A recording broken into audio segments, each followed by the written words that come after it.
பொதுவாக எண்ணெய் தேய்த்து குளிக்கிறதுல நம்ம பயன்பாட்டில் அதிகம் இருக்கிறது தேங்காய் எண்ணெய் மற்றும் நல்லெண்ணெய் தான்.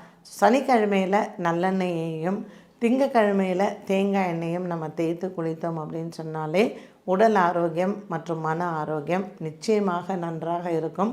இது சின்ன வயசுலேருந்தே ஒரு பழக்கத்திற்கு கொண்டு வந்தால் தான் நமக்கு வளரும் பொழுதும் அது உடம்புக்கு நல்லா இருக்கும். திடீர்னு நம்ம ஒரு எண்ணெய் தேய்த்து கொளுத்தி திடீர்னு அதை நிறுத்திட்டாலும் உடலில் அந்த சீதோஷ்ண நிலை, உடலில் இருக்கக்கூடிய அந்த தட்ப வெப்பம் மாறிவிடும். ஸோ நீங்கள் எண்ணெய் தேய்ச்சி குளிக்கிறீங்க, எனக்கு செட் ஆகலை அப்படின்னு சொன்னாலும் அதற்கு தகுந்த மாதிரி நீங்கள் பார்த்து கொள்ளலாம்.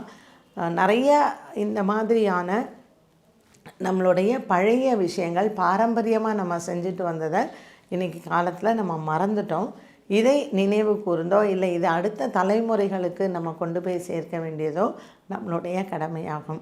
ஸோ சின்ன வயசுலேருந்தே ஒரு ஸ்கின் டிசீஸ் இல்லாமல், ஏன்னா இன்றைக்கி நிறைய பேருக்கு இந்த சொரியாசிஸ், சுகர்னால் நமக்கு ஸ்கின்னில் நிறைய அரிப்பு, இந்த மாதிரி உடல் ஆரோக்கிய குறைபாடுகள் நிறைய வந்துக்கிட்டே இருக்குது.